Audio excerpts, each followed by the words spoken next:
Before we start today's podcast, I would like to invite you to a free summit that I have been a part of. It is called A Journey Through Grief with Grace. The host is Diana Previs, and I am one of the expert speakers. I talk all things mediumship. I talk about suicide. I talk about how to talk to your loved ones once they have passed and what else is possible with being a medium. There is a lineup of amazing expert speakers from all around the world. And I just know there are so many benefits of being a part of the summit. This is a passion project for so many. And if we can help ease the grief and help people work through it with understanding, I just know that we can help so many people at this time, especially with what is going on in the world. So check out the show notes down below for the link. Click on it. Please feel free to send this link to other people, to share this podcast with other people, so then we can help make a difference in this time.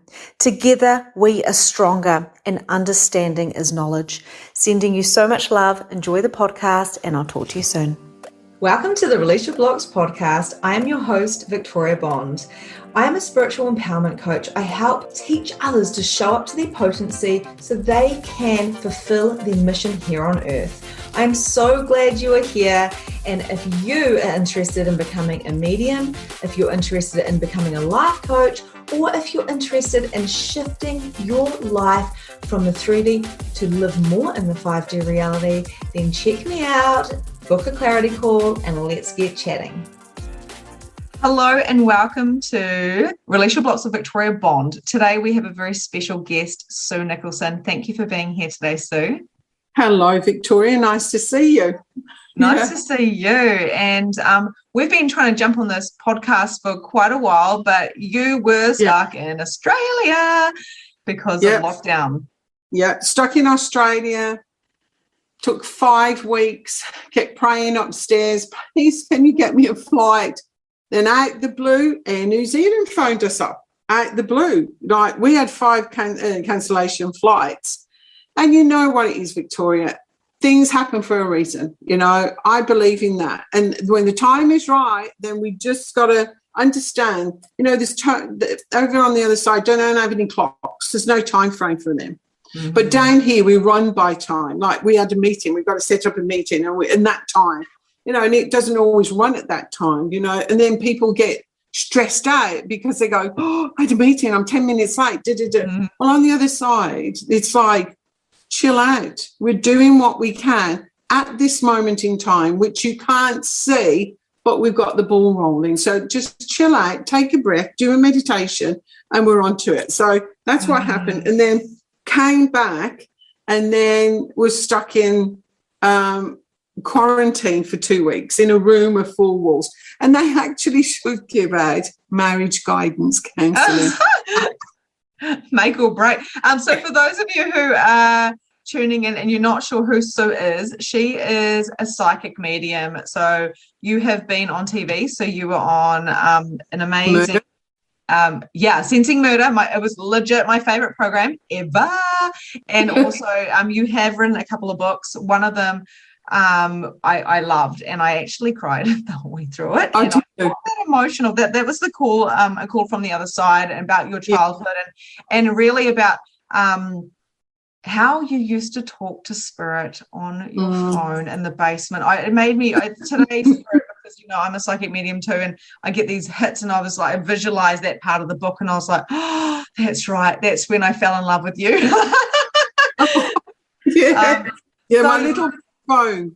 That's why when I say to people, I'm just a switchboard operator for the other side, you know, so medium means in the middle. So I'm listening to them, the call comes in, they pass it to me, and I pass it to the person who's in front of me, or an audience, whoever, you know what I mean? And that's the way I look at it. And it was a little plastic phone. It had no inners in, you know, it was empty on the bottom.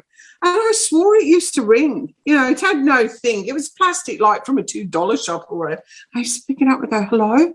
And I used to hear them talking and go, okay, yeah. So it was interesting. And this was over in England, and now you're in New Zealand. So we're very lucky to have you over here. And so one of the questions I actually have for you is, one thing, as a medium myself, and I've really just started tapping into these gifts. It's definitely, I'm a long line of mediums, but all religious, so it was very much like hidden. And like when I was watching Sensing Murder, it was quite deep. There was some dark stuff. So what did you do to like deal with all of that? When I look back at it, Victoria, I think, how did I do that? It was the most challenging ever part of my journey. It really, really was. I was asked to do the last series, right? And I really had to think about it, and I turned them down, right? They only done 3 because things happen with the producers, because the other ones went into bankrupt, whatever, But I was on there for 10 years. I'd done it for 10 years. Wow. And the pressure of it, you imagine, right?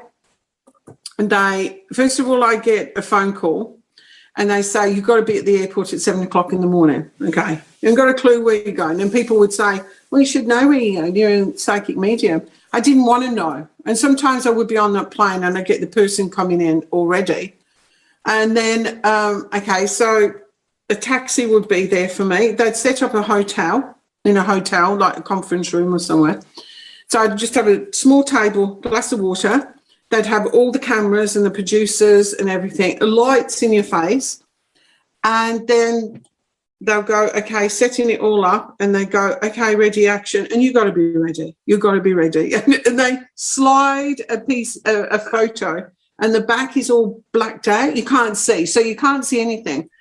And I'll be going, okay, so I put my hand on it and I'll go, whoever's up there, you better come through because I'm looking an idiot sitting here, and the apprehension. So I start putting a profile together. Sometimes I would go to the last part of the life before I would get to the beginning. Do you know what I mean?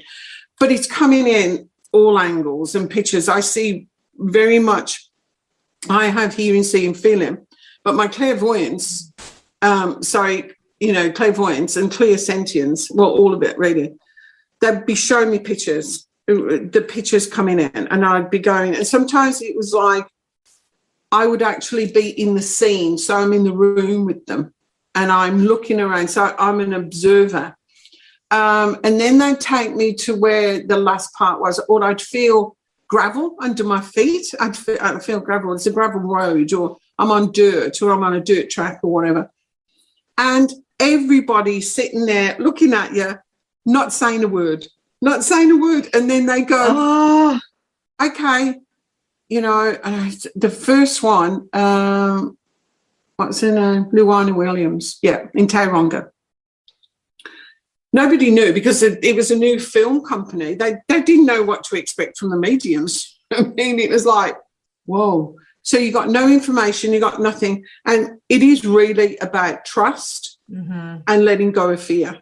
Mm-hmm. And the biggest part is, what if I'm not right? And I always thought, well, if I'm not right, they'll tell me and say, you're on the wrong track. Honestly, you're way out here, because it's a waste of their time, right?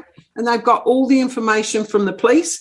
And I always used to see this person sitting in the back of the room, up the corner. I used to think, what are they doing? They're checking off what I'm saying. And I bring new information, which means I'd have that. And then they'd ask the police about it, or the parents or whoever. And then they go, okay, right, okay, we've done that part. Now is a map. And they roll a big map out in front of me. I don't even know where north, south, west, east is, Like, whoa, yeah. So it was and it affected me quite badly because I couldn't get the images out of my head, of why people would stab somebody 39 times when she's pregnant. Yeah, and I know some of the other mediums as well. I think they experienced the same things. Did you actually catch up with the other mediums and like build a rapport, because you went through the same experience, didn't you? No, they do their own thing. I mean, when we had like Qantas Media Awards, because we won the awards, and I said we would win 3 awards, and we did. I said to them, we're going to win 3, and they went, I don't think so. And I said the best documentary, best whatever, and something else. And I was round the back with the first one that announced, and I heard it say that we've just won another award. I said, well, there's going to be another one, because I said 3. And anyway, so we did win 3. No, not really. We'd meet as in like not on a personal level. It was just that way, you know, and we didn't discuss things. Yeah. We didn't discuss any cases whatsoever. No. Well, you weren't allowed to either. And I suppose the last thing that you want to do is get together and discuss a case, because it's so energy taxing as well. Never discussed a case. And this is the issue when it first came out. And it was really annoying to think that people are calling you a liar, that you have information. And I said, I will go on national television with a lie detector. Ask me whatever you want. I know, I can only speak for myself. I know what I did was what I did. And also, you know, I channeled whatever was going to come through. Yeah, well, you're authentic.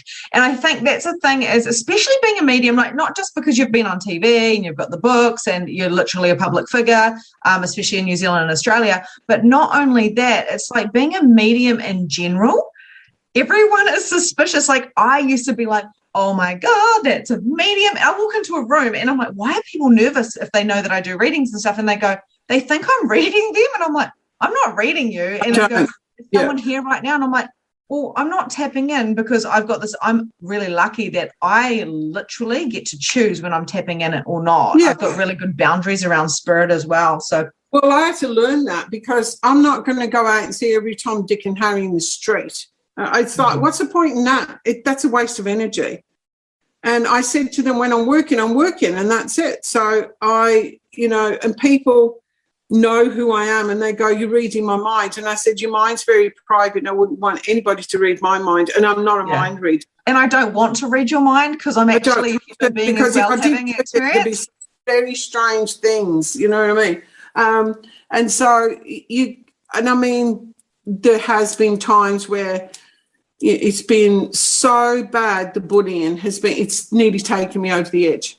That's I can imagine, because I remember watching Sensing Murder and I remember like in awe because obviously it hadn't landed that I was a medium yet. Like I've been obviously hiding my gifts and I just to watch you guys going, whoa. And I remember sitting in a room with someone and people going, oh, whatever, this is all kind of made up. And I go, it's legit not. The thing is, the reason why you know it's not is why the hell would these people be bothered doing that? And it's same with when people say there's lots of fake mediums. Sure, there's some fake mediums, but why would anyone be bothered to go to the depths of finding out? Like, it's not even worth it.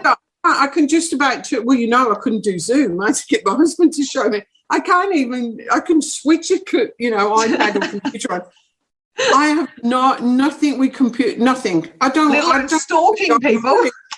Where to look, I'm thinking, I've got more things to do than that. I know how to do online shopping. That's one thing. I do know very well how to do that, but I don't know how to check people out or what. I wouldn't even know how to. It's so funny. Yeah. So and this is I want to actually put this out there to our audience right now and say, if you do have these mediumship gifts and if you're reaching out to someone like Sue who does amazing teaching about this stuff in different ways. I've been to one of your day sessions as well, or if you're coming to me and doing magnificent mediumship, like it's really about owning yourself. It's actually about being authentic and going, you know what, if there are haters out there and if I'm going to get crucified for this, like I did all those other lives, then, you know, like if you're too worried about what other people think, then don't even start. But if you know that you've got a life purpose and to really stepping in and making a big difference and whatever that means, like we both know we're not just mediums, we're both life coaches as well. We both have had big experiences in our lives and we're here to help people. It's a bigger purpose. It's the biggest thing. So for those of you who are worrying about the haters, just don't. What would you say to people, Sue? Well, I just think people are never going to understand us. You're right. There are people who will like us and hate us. And Spirit says to me one day, they said, listen, are there people that you don't like? And I went, yeah. And I said, well, it works both ways. And I went, oh, yeah, okay. So what energy we put out there, I always tell people, our thoughts are not contained in our head. They go out to the universe. And we draw in whatever we are worried about or concerned about. Well, we pull that into us. So it's like saying, well, you know, if there are people like that, am I going to give them energy? Am I going to worry about them? I have had to learn this quite in depth, really. And I think I don't know them. I don't want to know them. They don't know me. They know nothing about me, but I will send love and light to them, go away. Mm-hmm. And I concentrate on the people that are around me that, Mm-hmm. but look, the thing, Victoria, is you can have a bad builder, plumber, electrician, Mm-hmm. whatever. There are out there. But what sometimes that really annoys me, I have to do a lot of, when people have had readings from these so-called psychic mediums and they work on ego, I have to clear their mess up because of the damage. Now, you don't know who's sitting in front of you. When somebody comes, they could be suicidal. And I work with suicide people, families that have had somebody pass over, and people who sit in front of me and don't want to be here anymore. Now, if you go into a medium, psychic medium, and they're coming from a different space, ego, this is to do with compassion, listening to people, helping people, and going away feeling like, wow, I have a direction now. I feel I can cope with my life. Honestly, to tell people they've got 6 months to live and there's nothing wrong with it because they got cancer of the uterus and they're not going to live for 6 months. And that person is still alive now after 12 years. And I think this is why every single psychic medium should probably do life coaching as well. I've had to clean up messes as well, probably not to the extent of you because you've been doing this for much longer than myself. But I've had people ring me up in tears saying, I've been told to move here. I've been told to do this. I've been told to stay with my partner. I don't want to. I've been told this. And I'm like, hang on a minute. I've never told anyone what to do. I have said, this is a possibility. No. Now, you have choice. We're humans. What is the universal law?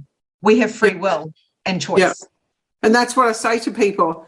I say everything I'm telling you now is coming from a very different perspective, right? It's like, look at a bird. You've got a bird on the ground and it can see so much. But if a bird takes off, it can see the greater picture, and I say, I'm just a bird taking off, looking at a different picture, right? And I'm sending it down to you. I can see this over there. But it's your choice whether you take on board what your angels is. I work with the angels and the guides and all of their angels and guides. So we have a big crew behind me on the other side, and it's up to them whether they take it on board or not. Because everything is free will, free speech, 100%. Unless you're in China and you can't talk up. But free thoughts and things like that. So yeah, it is. Everything is by choice. It is by choice. And I think one of the things that I've noticed with myself and learning over the last few years is it's really about their trust and faith that you said before, having the trust and faith. So my first reading, I was absolutely petrified, but Spirit had been telling me, you have to do this, you have to do this, you have to do this. I had the cards in my hand. I was shaking. I had somebody who I said, can I practice on you? Because I trusted her because I was a hairdresser for 20 years and she was one of my clients. And I knew I had to do this reading. So then they said, put down the cards, Victoria. And I was like, what? I put down the cards. And the next minute I said, look, I'm sorry. I just have to tell you what's in my head. And I feel like I'm the biggest liar in the world. And I said, there's a man there that standing there, looks like the guy from Gone from the Wind. He has got that moustache and a little smirk. There's a child here. They're this height, that height, da-da-da-da-da. I told her this massive big story thinking she's going to turn around and say, yeah, I don't know what you're talking about. And she said, that was my uncle, they're my cousins. And she told me this big story. And I went, holy shit, I'm a real medium. And from that moment, I've never doubted that Spirit will come through. But it's actually, you've done this since you're a little girl. For me, I had, but it's nearly like I'd either blocked it.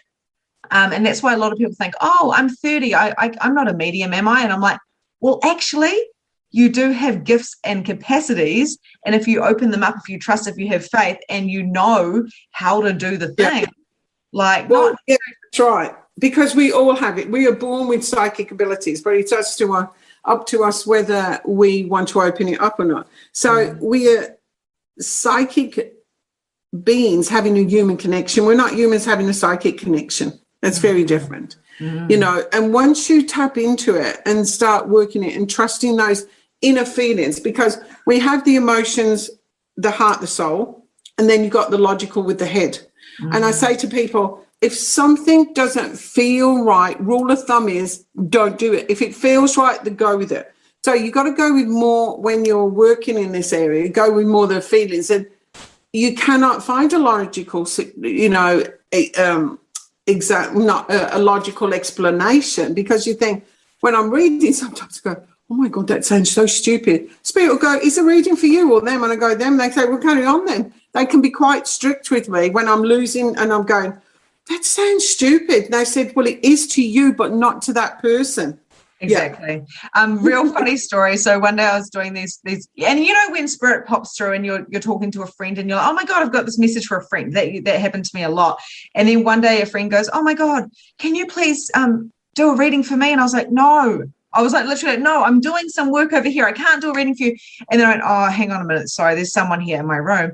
And then I was trying to describe, okay, so I think, did he have a white beard? Did he have this? Did he like red? I was describing, because all I could see was bloomin' Santa. So all I could see, I was like, they're showing me Santa so I can get these different traits. And then eventually I said, look, you know what? I'm sorry. All I can see is Santa and I've got to do some work. And she burst out crying and she goes, my dad used to dress up as Santa every year, and that's the biggest thing we miss. And I was like, another lesson, trust what you're seeing is never going to make sense to you. Just say it.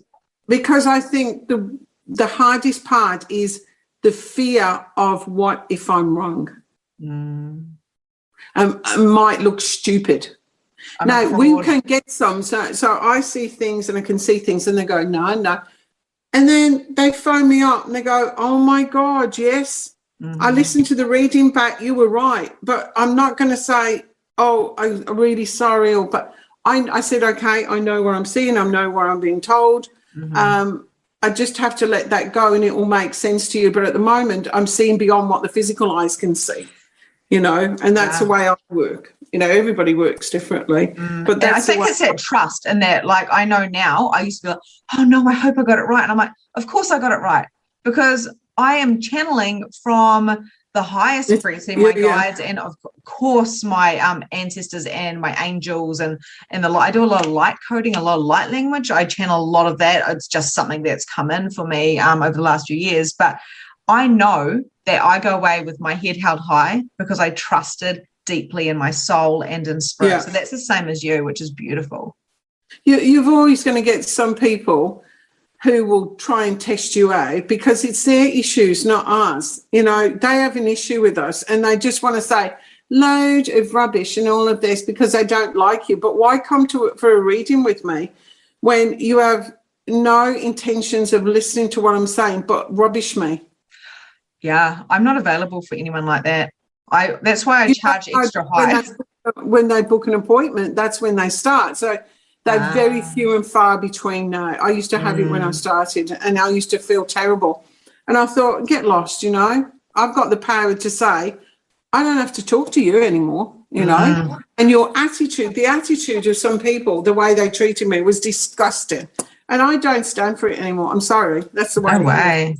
Don't like it. Door. I've actually got to say it's so funny. So one day I was like, but just before I was coming to your, I can't remember what the day class was, but I came to a day class for you. Psychic workship, a psychic workshop in New Plymouth, and I went with one of my best friends, and I was so excited because I knew I was a medium. I'd been to your show, been to one of Calvin's or a few of Calvin's shows, read the book. It was all coming in. I knew it. I was already doing it, like, oh my God, but I didn't know how to navigate it because I've been brought up Catholic. So I was like, how do I do this? I've been told this is wrong. So long story short, I came to your thing and I grabbed you. I was like, so I have to ask you a question as you're walking on by. And what had actually happened was 2 days before I went to bed and I said, show me how I read, show me how I'm psychic. And then I went to bed and I was half awake, half asleep. And I went into this freaking kind of fit, right? It sounds crazy, but it's like I was elevated and I was doing the Matrix. Like, it's like the thing went into my head and I downloaded all this information. And I kind of came out of it and I went, was that bad? Was that good? I didn't feel any way about it, but I felt like I had just downloaded a way of reading. So that's weird. So when I saw you 2 days later, I went, so, and I told you the story and you said, and I go, I asked for this. And you said to me, Victoria, you get what you ask for. Just be careful on how you ask for it. And you walked off. And I was like, thank you, sir. Because I was like, oh, that's brilliant. And what I loved so much about that as well was when we came into your room, everyone's sitting there, because like, Sue Nicholson, whoa, we sensing murder, like this lady she knows her shit. And then you said, look, this is the way I work. I'm here to teach you today. So I'm asking Spirit to actually step out and only to help us in the way of learning. And I was like, wow. So you actually taught me in that session, because I was just starting out. This is about 3 or 4 years ago, maybe 4 years. I was starting, I've got a photo of us too. I was starting out and I needed to know boundaries, and this is what I teach with people now, is having boundaries around Spirit. I'm not available at 3 o'clock in the morning for someone to knock on the door and say, can I have a cup of tea? I'd go, F off, please. I'm sleeping. Yeah. You've got to do that. You know, because we still have a life beyond what we do. Do you understand? And we have to balance that. You know, we have to balance it. If I may offend my pot round or whatever, and my friends don't say, nothing. They know their boundaries. But if something comes in, I go, they're telling me this, that, and the other, and you need to look at this and da-da-da.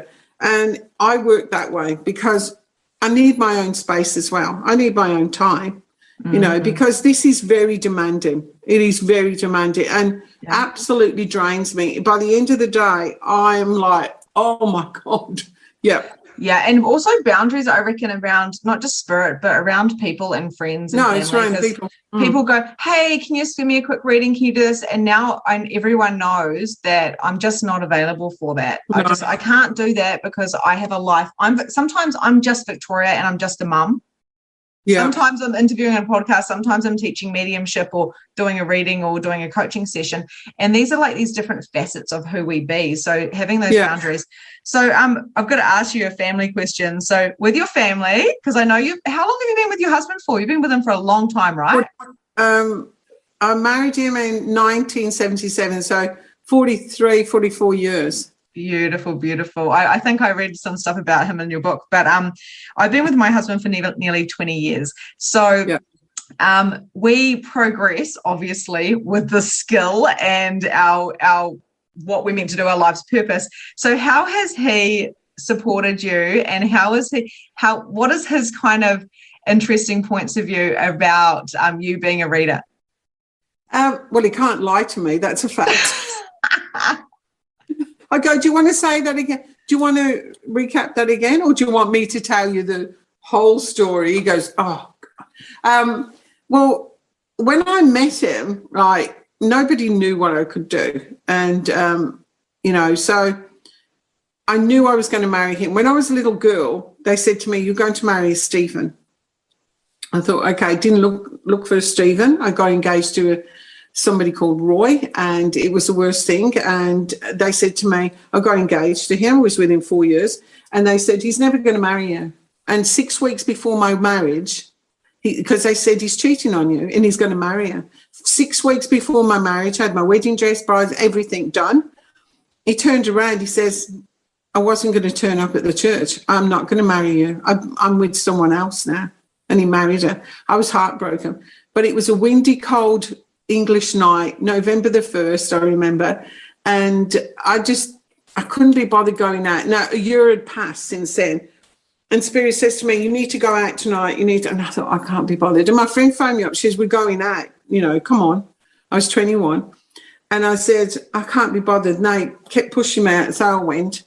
And I met him there. But I didn't go out with him for 2 weeks because my friend met his friend in the nightclub. And then he kept asking about me. And then I met him. And then the second time I met him, I knew I was going to marry him. Stephen, that's Stephen. And I never even thought then. And he's a really gentle soul and everything. And so anyway, then we got married, and he came home one day. In the day, I'd had my first daughter, which I knew I was having 3 girls. They said every time. I didn't need a scan. They just tell me what I'm going to have. Anyway, so I had my first daughter, and she was 6 months old. And he said to me, Spirit said that day, you're going to a faraway place. And I went, what? And they said, it's called New Zealand. And I only knew New Zealand butter and New Zealand lamb. I didn't know anything else about New Zealand. Oh, I've got goosebumps. And I went, really? He came in that night and he said, I've got something to tell you. I've applied for a job in New Zealand. And I just looked at him. He said, but there's 50 applicants, I don't know. So he had 3 interviews because he had to go to the New Zealand embassy in town because of the immigration and everything. He says, I don't know if I get it. And I said, you will have that job. And within 6 months we left and we came here. So I've been here since 1979, December 1979. And so he didn't know what I could do. And so I just carried on with, I had my gift where I was just doing normal jobs, working in an office or, you know what I mean, just doing normal jobs. But it was always there, and Spirit kept saying to me, there'll be a time when you're ready. But I had young children and I couldn't do that of what I was doing. I couldn't travel and do things. And anyway, I had a job, and then Spirit says to me on the Monday night, they said, oh, by tomorrow at 8 o'clock, you will not have a job and you're going to work for us. And I went, what? Anyway, 8 o'clock, the phone rang, and it was this company I was contracting to, and they said, we're really sorry, we have to let you go. And I just went, oh my God, you know, panic come in, got a mortgage, 3 kids, And anyway, I said to Spirit, now what do I do? Now, I'm a trained massage therapist. I do Swedish massage. I do Chinese massage. I do teach Indian hot oil massage and things like that. I'm a Reiki master teacher. And I got all this and house blessings. And I was doing a couple of readings for friends, you know, and I thought, oh God. And they said, you're going to do this now full time. And they says to me, we want you to get some cards. And they showed me what they wanted me to get. And I'm going, okay, well, what do I do with these? Nobody knows I can do it.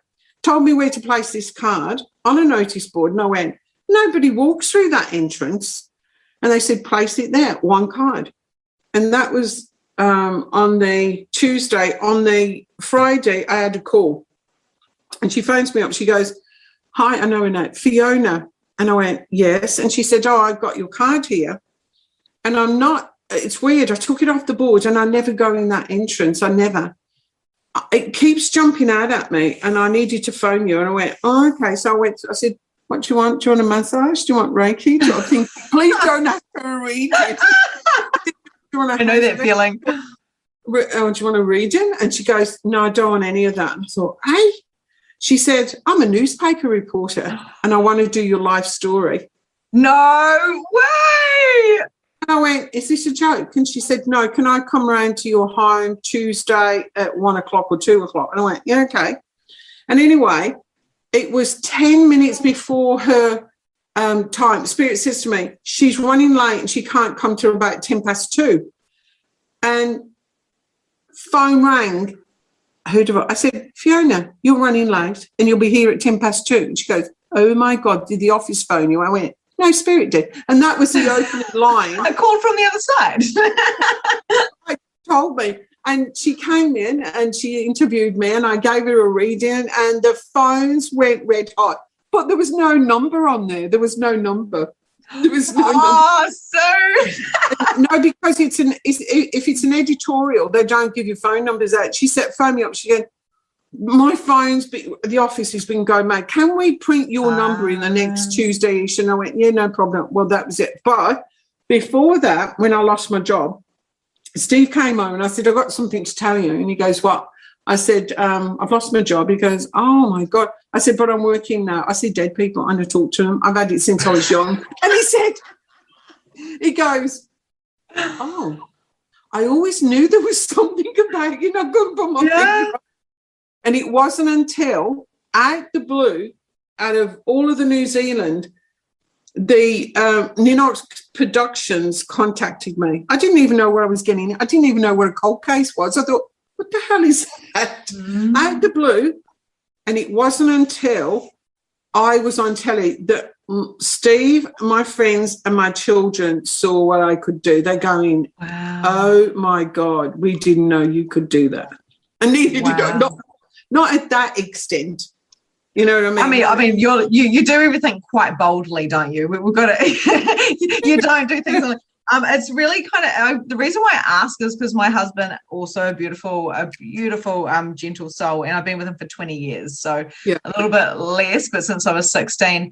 And one day I said to him, hey, Luke, can you take the babies? Because I had 2 little babies, and this is about the time I came to your workshop and stuff. And I said, can you take them into the room because I've got so-and-so coming over? And he goes, why is so-and-so coming over? And I go, I can't tell you why, but can you just take the babies into the room? And he goes, are you okay? Because I was going through quite a lot of depression as well, because I was going through this spiritual awakening. And he just goes, you have to tell me what's going on. And I said, you can't stop me, but her daughter's Emma's been coming through for the last year.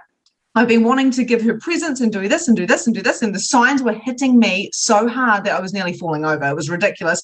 And then he said, oh, well, that makes sense. It makes a lot more sense than you wanted about her all the time. So she came over, I sat her down, I gave her this incredible straightforward channel from her daughter to her. She sat there and went, whoa. And so I think once they see it, they don't need, my husband doesn't necessarily understand it, but he doesn't understand it. But I think it's rubbing off on him as well, because he said to me when just the 2 days before, when we were in quarantine, he goes, wouldn't it be strange? He said, if they're going to be COVID in Auckland. I said, stop, cancel and clear. And we came and he goes, see, told you. You want to do my job now or something. It was lucky you got back. Lucky you got back when you got back. We would have been in quarantine again. We would have had to stay in the hotel. It's like, oh, God, no. But at least you're in your 4-story house now.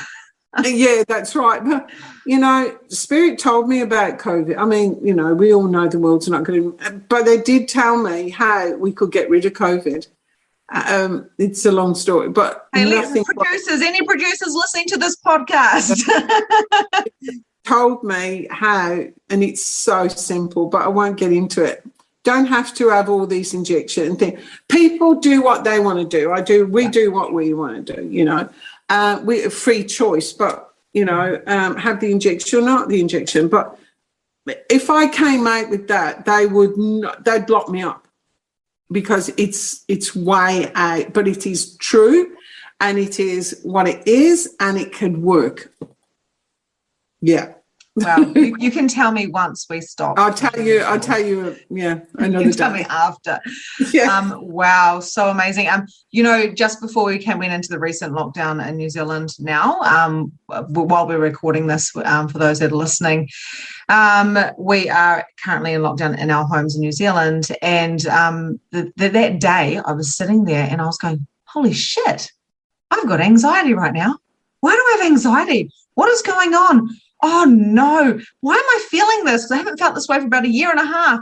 And then, boom, and I was like, it wasn't even mine. I was just tapping into the stuff that was happening. Because, a lot of my clients, we sense energy, that's why I think I went out to the dairy last night. It was like, I said to my husband, it's like doomsday. It's doomsday out there. And he said, oh, no, it's weird energy. And it's weird. It's weird energy because there's like this mist that hanging over us in Aotearoa, and it's like this mist of fear, and people are breathing it in.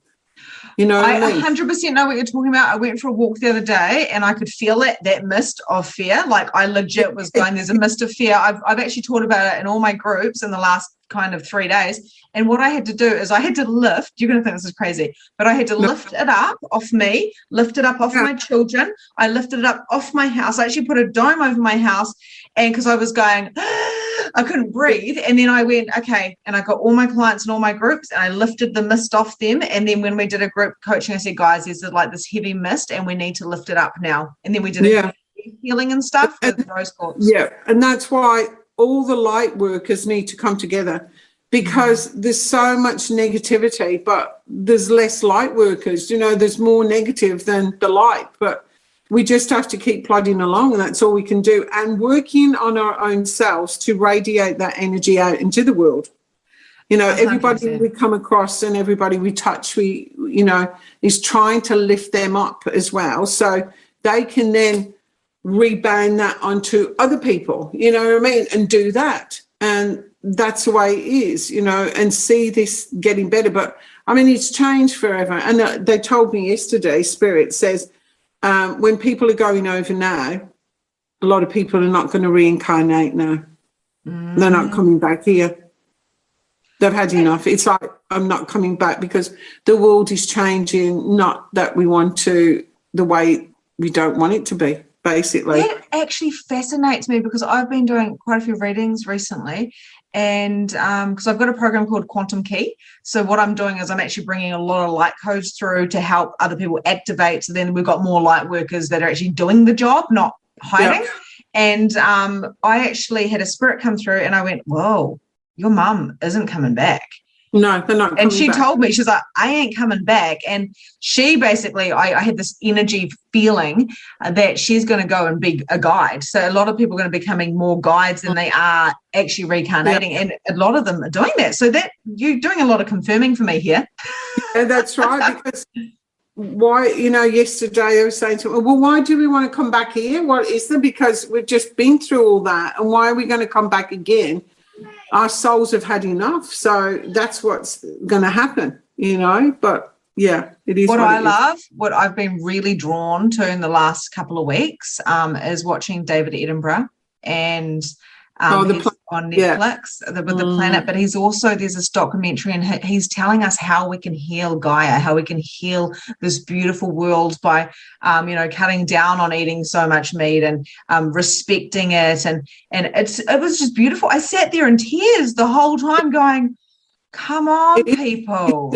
Quite interesting, because I noticed when we were let out of quarantine last Sunday late afternoon, it was like, wow, looking around, I got quite disorientated. I'm thinking, we take all this for granted.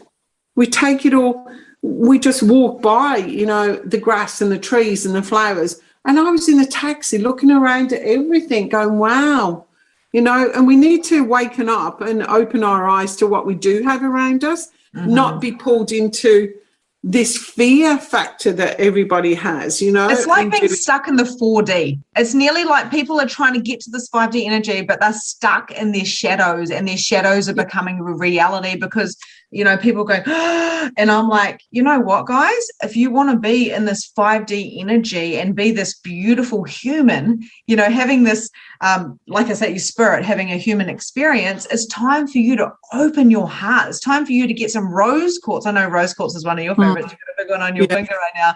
And bring the love around us. And that doesn't mean by overgiving. It means by coming, like you said before, coming into ourselves and basically filling up our cup and having so much overflow for the world and the cosmos and each other. I know, right? And that's what we need to do. There's so much doom and gloom that we have to try and keep our own levels higher. Our frequency, right? Our vibration is like... Everything is frequency, vibration and energy, everything. Everything around us is energy and vibration, but it's at a lower frequency vibration. Do you know what I mean? So everything, So, we just got to keep plodding along, keep going, educating the people that come in front of us or around us. And they may not understand at that time, but it's how we're going to plant a seed. And once we plant that seed, how we're going to nurture it. Yeah, absolutely. I love that so much. And the other thing I wanted to say to you as well is what I notice with my coaching and my intuitive abilities is people around me waking up. So my sister now is a medium, literally, who gets paid like all the time. She actually had a reading with you recently. These people around me are waking up and they're coming and they're getting, it's like that they're taking off these layers, right? And they're going, can you tell me what? So I feel like people's superpowers in their DNA is being activated for now. How do you feel about that? No, that's right. Yeah, there's awakening, but it's still hard for people because we've been bombarded with negative things. The other thing Spirit just says to me, because they're talking to me while I'm talking to you, and it happened when was it? Tuesday before we got locked down. My grandson said, "Oh, Nana, have you seen that horror movie?" I said, "One, let me tell you now, when you look at horror movies or all this stuff, you are giving permission for the other side to come in on a lower energy vibration." Yes, I agree. And he goes, "Really?" I said, "You're showing them, I'm okay with these demons or whatever." And guess what? He phoned me up and said, "Oh my God, Nana, can you explain this to me? I was out of my body. I said, this astral travel. You were out of body experience. He said, I could see myself. I was rising above, went down the hallway, went into the living room, and there's this demon standing in there. I said, I told you, you are inviting them in. He said, I'm not watching them anymore. He said, it was the most evil thing I've ever seen. He said, I shot back into my body. I said, you need to cleanse your house now. So I should tell them, cleanse the house and do all that. And do not watch that stuff anymore. I'm telling you, because you're inviting them in. And those movies are created in this kind of 4D reality from the writers and the producers and stuff. Yeah. And we're buying into their reality. I clear demons. I'm an energy clearer first, basically, and then a medium, because I understand the importance of being a clear channel, like hard out. So I do that as well, and I help children. So I love that you do that. One thing that you said to me, and it's funny because the resonating, that we've got so much resonating here. As you're talking, I'm like, oh my gosh. When I actually was in one of your shows once, and this just came to me before, and I asked you a question, and it was about the girl who had actually came through in that reading when I told that lady about what was happening before. So I actually asked you about that, which is kind of funny, and you wouldn't answer my question because I was trying to ask you a question about her and the feathers and stuff, but you like basically cut through it all. You looked at me and you said, you do what I do, how I do it. Something like that. Like, you are like me. You do what I do, how I do it, like similar. And I went, my sister was in the back and so was my mum. And I was like, shut, because I was like and I was like, oh, so the question is, and you went, no, you are. So obviously I was meant to get that message, like I am. You're going to be doing this stuff. And I was just like, oh my God. Yeah, I was thinking about something funny. It was so funny. I was lying in bed this morning because I'm planning shows again on a tour. And anyway, there was this time. So I see spirit. Sometimes they'll show me, as opaque and, black and white or whatever. Or they not as solid as this one. I'm on the stage. And I go, I can see a man just by the curtains here. And I'm going, come on, I described him to a T. I said he's got these old-fashioned corduroy trousers on, a jumper that his mother must have knitted him, thick glasses, like old-fashioned glasses, and he really needs a good haircut. And they're all looking, and I said, I don't know what's wrong with him. I walked over, I'm feeling him, and he's the person who works. Oh my God. Is it? Oh my God. That's anyway. And I go, I've got my mic on so they can still hear. I said, come out. And he's looking at me in shock. And I said, I'm touching him over all the way down his back. And I'm touching him. I said, he's really solid. And he goes, excuse me, I work here. Oh my God. I'm like trying not to cry. I said, okay, no problem. Carry on. In the audience, oh my God, they would have been in hysterics. Where was this? Was this in New Plymouth? I can't remember Auckland. Oh my freaking God! See, I see all the stage people before I go on. He wasn't there before, so he came in to do the lighting thing and everything. And I looked over. I thought, wow, Spirit is very clear today. I've got it right down. Oh, that's so funny. But I felt him up and down. It's his backside. You're lucky you didn't get done for anything. And I just said he had old-fashioned corduroy trousers. Then a jumper, he looks like his mother's knitting. And he needs a haircut. He's like one of these, like, I don't know, really old-fashioned, but in his 40s, but he looked like 60 or something. Oh, dear Lord. Oh my God, that was embarrassing. That is funny though. And what I love about you, and I've got to say, is you're so down to earth, you're so real, you're so personable, and you are so freaking fun. Like, you are legit. I remember, I think it was in the show, like, I was just cracking up. I've been to other shows with other mediums, and sometimes they're just so like it's a job, like get it done. You're just like, I'm just, I'm gonna play. And you had slideshows too. Loved the slideshows. Yeah, I like putting there because you know what? What I find is you're capturing the audience, but then I'll go to Joe Blogs and others are going, well, I don't know Joe Blogs and I don't know his life story and I don't know who's coming in and I'm bored. So the screen behind them, I'm teaching them as well. So they're thinking, oh, I get that. I see feathers and I do. So it's capturing the audience because otherwise it's like watching paint dry. Was that your idea to do that? Yeah, no, Spirit told me. Yeah. Oh, yeah. Oh, no, Spirit, amazing. You need to do something that's totally different to other mediums. Yeah, and that's what I noticed was you are different. I mean, everyone has their own unique style, but that's what yours was different, and yours was, I want to say, like, unique to you. That's why I was asking if that was kind of from you, your idea from Spirit, whatever. No, it was my idea, yeah. My idea. And you suify everything. You suify everything. Even in your teaching, we got a little booklet, and it was very you. Yeah. You know, and people afterwards go, look, I didn't get a reading, but I've learned so much. I've learned so much in that PowerPoint that I didn't even know about, you know, so it's good. Well, we're here to we're here to educate people as well. And like, we don't want people stepping into a room and going, oh my gosh, I mean, I'm not famous. I'm just Victoria Bond. But like, you have got that a little bit of fame because you have been seen by a lot of people. You know, you are famous. It's funny because I don't see that. I just see myself as like everybody else. I don't see it. Do you notice it though from other people though? Like if someone acknowledges you or sees you when you go into the supermarket or that, so this is what I mean, like people don't know who I am, right? But when people do know I'm a medium, they're a little bit like, oh gosh, and I'm like, why did they just put up walls? Because they don't want me to read them, or I'm like, I don't give a shit about reading them. So do you find that as well though, when people go, oh, they're so Nicholson, like, do you get that?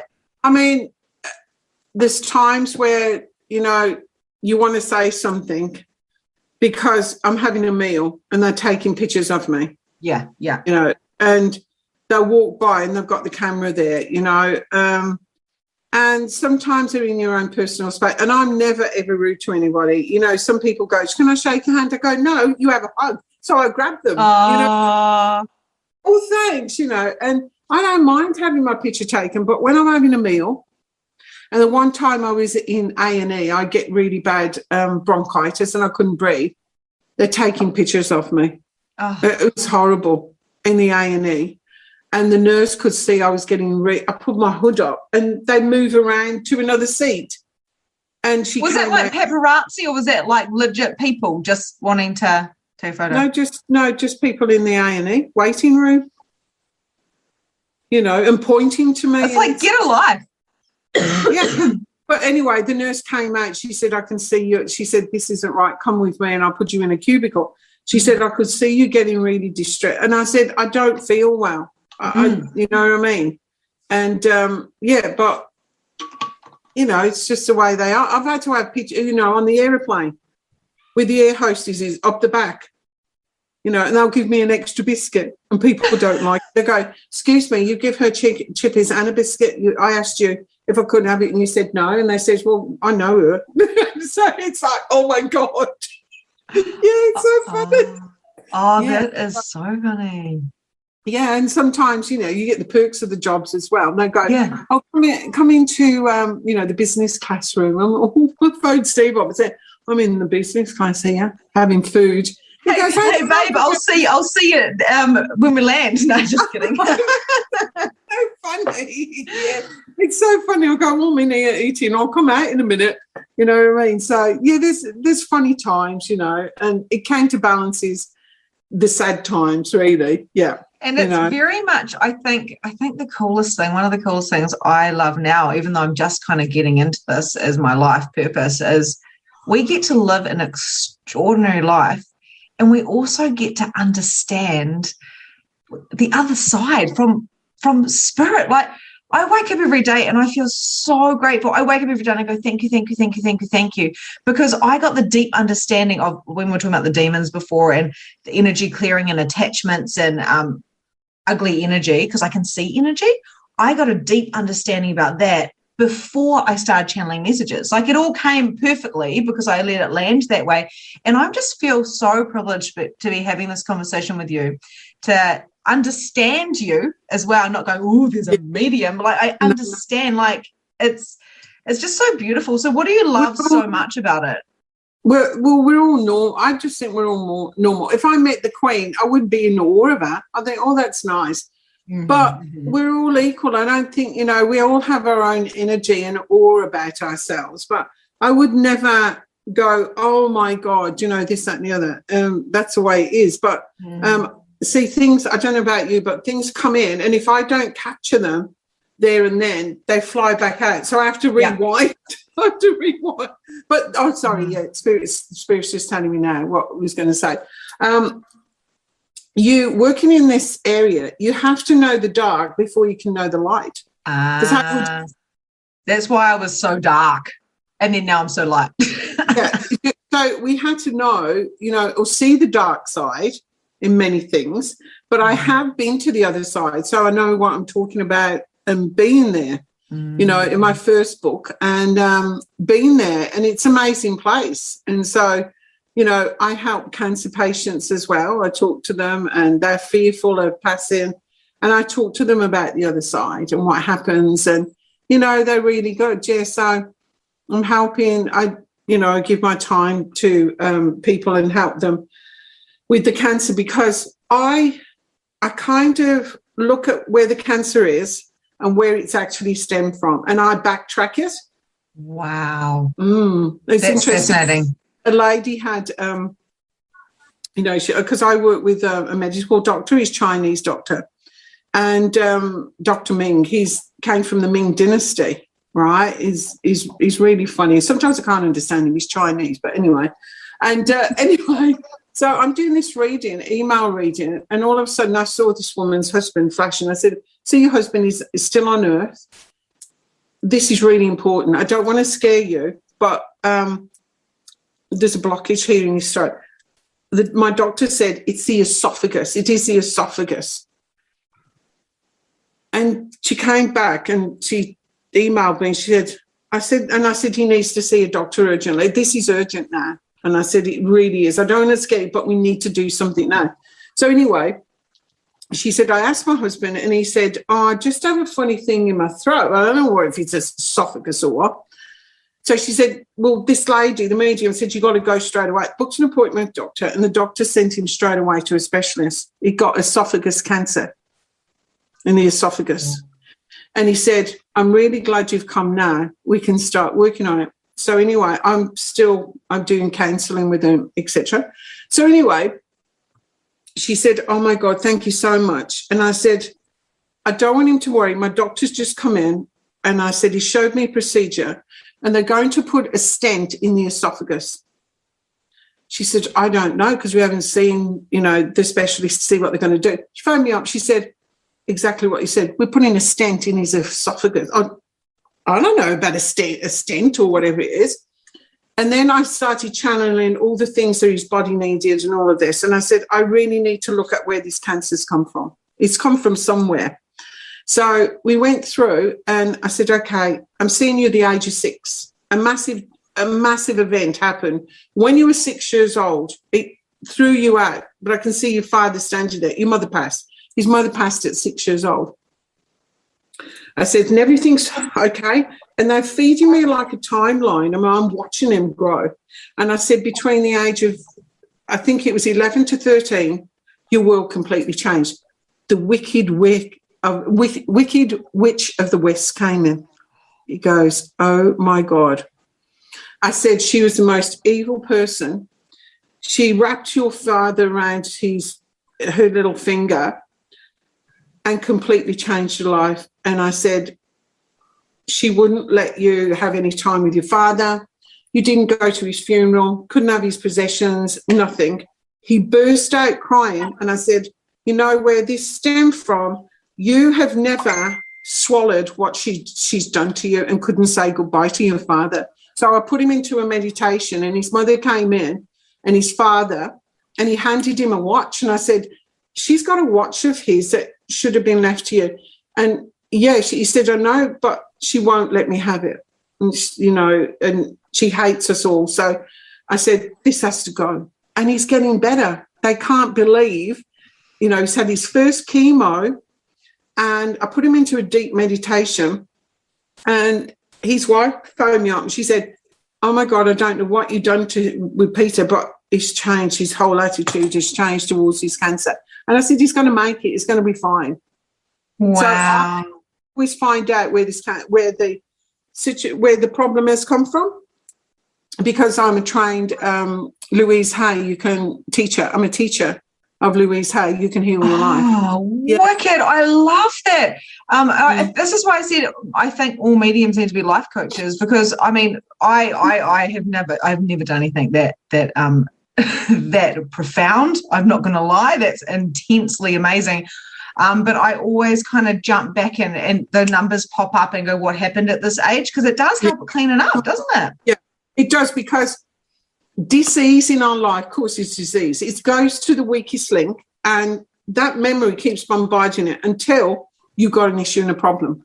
So what we do, we go into that cellular structure and memory and then release it. I can do it with animals as well. Do you talk to animals as well? Like, do you ask them questions and get the information? A lady contacted me when I was in quarantine in Auckland. She said, please help me. I've got a decision to make to put my horse down. I said, can you send me a photograph? So she sent it me and I put my hand on it, and Spirit was talking to me about it, and all this information came up, how he was treated badly on this place. I said, she didn't tell me he's a rescue horse, etc.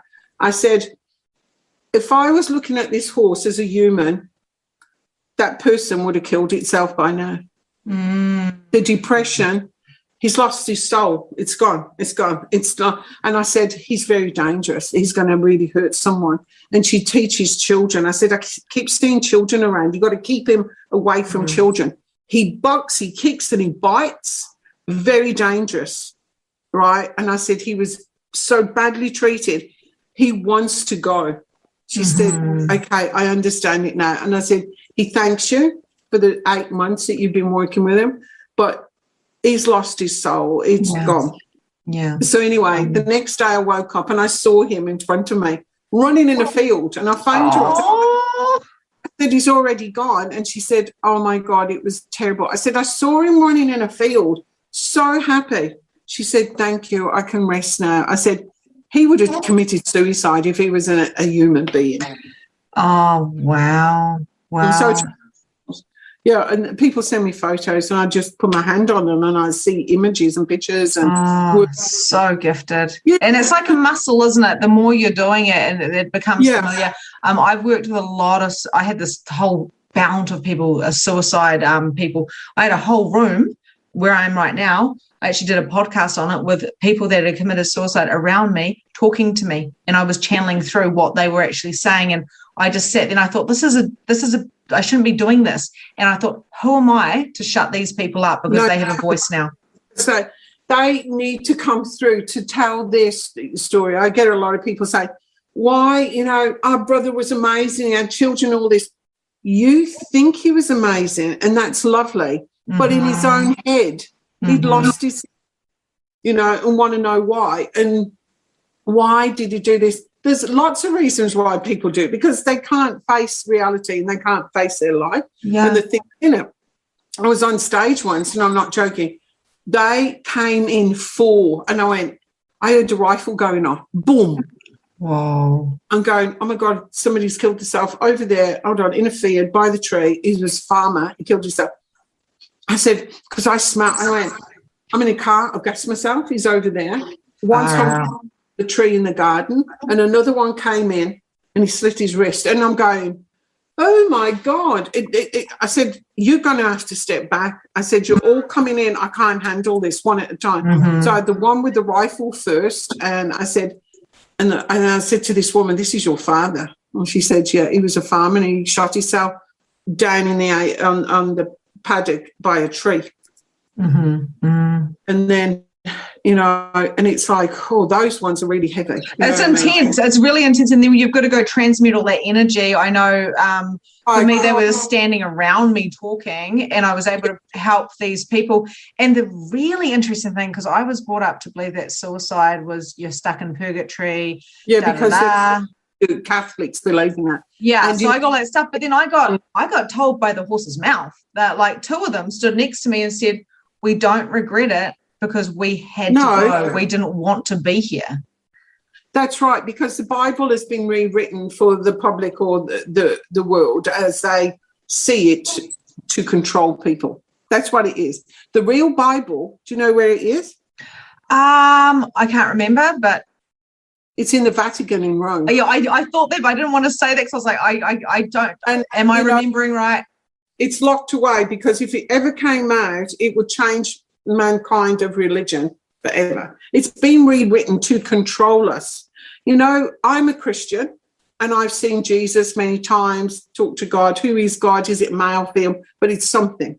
Yes. And when we're in our hour of need, we pray to someone and we're asking for help, right? It doesn't matter if you're religious or not, but people go, oh my God, don't we? Oh my God. So if they didn't believe, then why are they saying, oh my God? It's my God, not some Joe Bloggs it's mine. Oh my God. And so, you know, it's there, but, you know, spirit calls an organised gang. They threaten you, you'll go to hell and damnation, and we want your money off you. Yeah. It's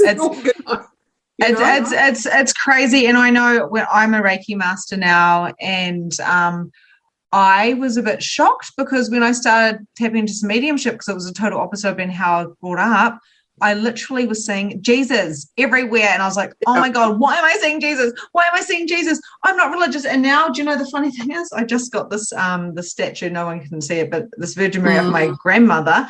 I've got Mary on my neck, all these different things. And they like guide me. They guide me. I don't call myself a Christian because I've still got kind of attachments of what that means with the separation and all that type of stuff. But for me, I've definitely got deep beliefs and whatnot. But you just see the lies all around, and I think everyone has their own belief system and what works. Well, you have your own belief system. We believe in what we do. People may not believe in what we do, and that's okay. People believe in the vaccine and people don't, and that's okay. It makes the world go round, you know what I mean? It'd be boring if we all was the same thing and all thought the same thing and we all dress the same. It'd be boring, but that's life, you know what I mean? It's a variety. It's life. We have to have it. So I have loved talking to you. You are one of the most amazing, fascinating, gifted, bright and bubbly, down-to-earth people I've ever met in my world. I won't get out the room in a minute. That's right, you got a big house. You'll be fine. Just one last thing. What would, if you were to tell people one last message, those who are ready to expand their own superpowers and their own gifts, what would your advice be to them? Well, I always say, first of all, you've got to find that space to be in with yourself, as in a meditation, you know, finding that quiet space and tapping in. Once we tap into that, and I'd say like knock the barriers down of I can't do this, is this right or that, whatever it is, and just be in that moment and say, okay, I'm ready for you to channel whatever you want to bring for me, hear, see or feel, and be in that moment and let it come in. Don't sit there going, oh my God, what if it did. Just close your eyes, take some deep breaths and just let it be. Beautiful. And don't be scared. Don't be scared, people. People are like, what am I saying? I'm like, oh, for goodness sake. I say to people, I'm more scared of the living than the dead. The dead won't hurt. I say that too. I'm like, I'm more scared of human beings. Human beings scare the shit out of me. If someone walks in my house, I'm like, ah! And also, where can we find you? Because I know you have got a few different spaces. I suppose people can just literally Google Sue Nicholson and it's all going to come up. Well, I've got on Facebook, I've got Psychic Medium Sue Nicholson. And I got lots of things on there. I channel information as well. It's quite interesting. Like my manager will go, can you do some readings on this and that? And I go, yeah, okay. So it's like I may have a card spread, but they're not the card spread. So nobody's cards. I'm just getting pictures. But behind it is a totally different thing. So I always say to people, take 4 deep breaths, breathing in, breathing out, and a number will flash. Usually we have 6 of them, but they're not the cards that you can buy. They're nobody's cards. It's just an image that I'm putting. Like, it might be 6 animals, but behind it, you think you're choosing the leopard, and it's not the leopard. It's totally different. Do you see what I mean? And they're amazed at what they get. So I will be going on there because there was one up there for Egyptian, and I've channeled all the information, and people go, oh my God, I don't know how I got that. It's not me, it's them choosing the right number and just believing that that number is flashing and that's the one they're meant to have. Things like that. So they can go on my, my Facebook page. It's there. Yeah, so I do lots of things on there. Yeah, so, but I do have a website, www.suenicholson.co.nz. And thank you for this. They just said .com. I'm a .nz. That's where you probably got that from. From there, yeah. So just going on there, but I've got webinars and I teach you psychic development for beginners, and there's everything on there. And there's 4 of those, and you go into section. It's like I'm sitting with you, training you, Wow. with everything, doing some really taking you into your past lives, 3 past lives of who you were before you came here.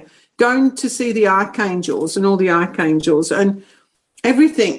There's readings, there's pendulums. I balance your chakras, dowsing. Oh my God, there's so much in there. You know what I mean? Wow. Numerology, the whole lot, and they're only $29. Wow, that is ridiculous. That is amazing. Go check that out, everybody. That is so cool. So wow.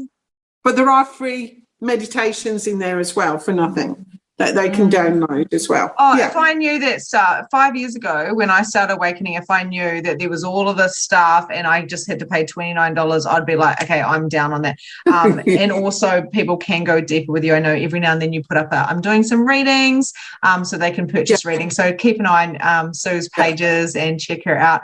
Thank you so much. This has been delightful. And Victoria, for having me on here. It's been great talking to you. It's really good to talk with another like-minded person who knows what we're talking about.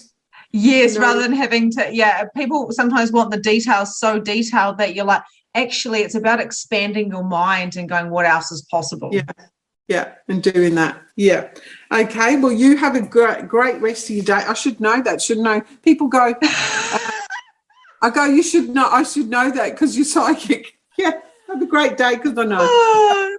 Yeah, all right. Thank you, everybody. We'll catch you later. Thank you. Bye. And that's a wrap for today. Thank you so much for joining the Release Your Blocks podcast. If you enjoyed this episode, I would love to hear from you. So please leave a review and tell me what your favorite takeaway from today was. There is so much more from where this came from. You can also find me at Holistic Energy Shifting on Facebook, where you can find more content, more coaching, and more guidance. Have a grand and glorious day, and I'll see you next time.